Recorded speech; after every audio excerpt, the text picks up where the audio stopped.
He's a Viking for life, and he has already earned a place in the Hall of Fame. But it's what Alan Page has done since his playing days that may be even more amazing. He's become a judge on the Minnesota Supreme Court, providing scholarships for high school kids, writing a children's book with his daughter, and he has dealt with the loss of his beloved wife, Diane. Our Mike Max sat down with the local legend to talk about it all. The name will always be synonymous with Viking football. Alan Page, the Hall of Fame defensive tackle. But next week, he will again oversee what he would consider to be his greater legacy, the Page Foundation, where scholars from the inner city and of need are aided in living out their dreams. The Page Foundation, if you left this earth today, would that be your crown jewel? You know, that's for others to decide. And for me, it's not about where it ranks or what it looks like. Yeah. It's about, did we make change? Did you make change? Did we create opportunity? The principal at Justice Page Middle School is a former Page Scholar. Mm-hmm.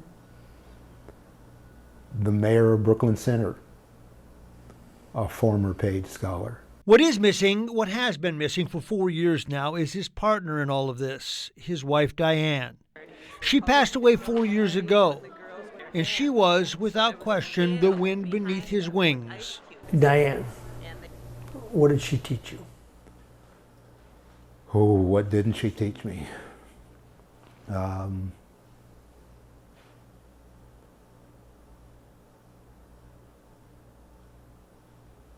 She taught me to be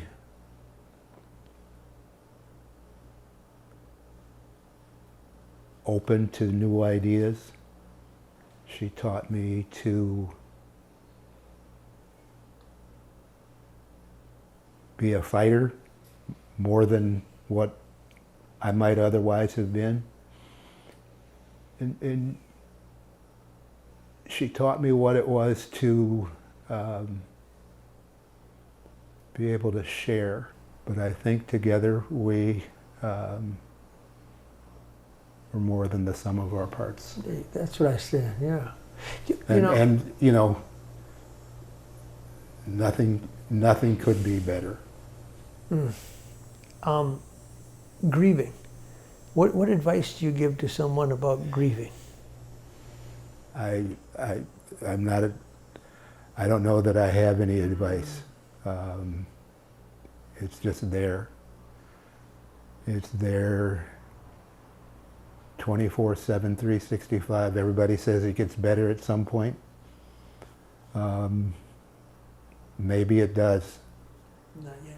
Not yet. And that is also his fuel. To know that a fight can be worth it, just like Diane knew, when it's worthy to make a difference. What do you use as an algorithm or something that says this is worth fighting for? Because there's lots of things you can fight, but how do you, I look at some things and I think a lot of people get confused because they go, should I fight that on behalf of me, or should I fight that because if I don't, the next person's going to get what I just got? How do you decide?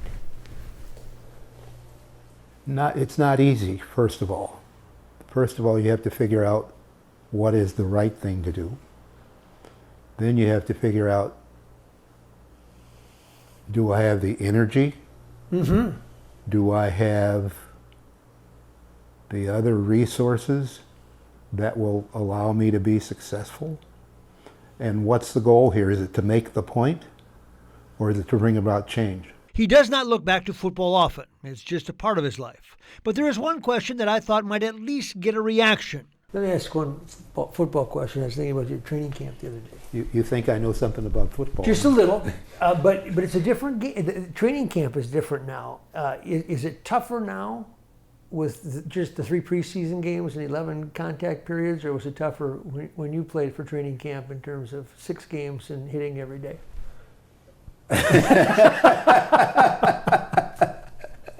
Now that's a loaded question. not to mention a leading one. Of course, it's tougher back then, physically. Yeah. And I suspect mentally and emotionally. It had to be. Because you're out there twice a day, even when you're only in shoulder pads in the morning, you're banging on each other. It has been in many respects a journey beyond his dreams, to take football, to sit on the state Supreme Court, to have a school named in his honor, and to influence the next generation. Thank you. And through it all, he has learned maybe the secret to life, at least his life. What do you tell them they get in return when they commit themselves to that? Well, as I have discovered, you set out to, in quotes, make life better for somebody else. Well, you benefit just as much as that somebody else does. That's the secret, isn't it? And you don't know that in the beginning. If you want to go out and not have to worry about your dog and if your dog will be taken care of, there's a new spot for you. It's in Plymouth. Brew Park is now open, featuring an indoor dog park and something more for the owners. Kirsten Mitchell gives us a look at this one-stop shop. Come on, kids. He's having such a blast. They're having so much fun. He's already made a new friend. This 8-month-old named Salami is the first dog to break in the new Brew Park. It's nice that we can be here and still see him. And he can see his owners too.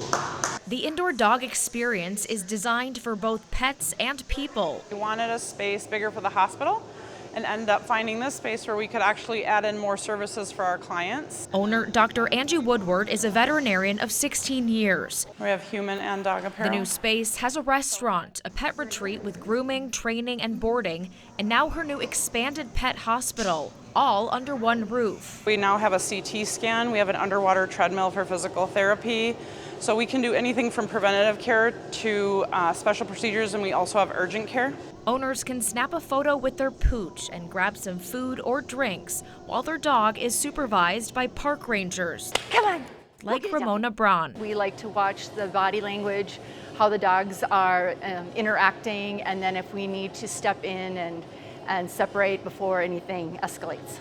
It'll be really nice for the winter to have a place to be able to take him to play and get out some exercise. I think it's great, and it's really central, easy to get to. Admission to the Brew Park is free for us humans, and it's $15 per dog. They ask that you register online ahead of time and make sure the dog is up to date on its vaccinations. Reporting in Plymouth, Kirsten Mitchell, WCCO 4 News. That's our show. We hope that it lifted you up and maybe even inspired you to do a little good this week. You can see more of these heartwarming stories every week on our Sunday morning show. That's at 7 to 8 o'clock on WCCO TV. We thank you so much for being here, and we will see you next week, friends.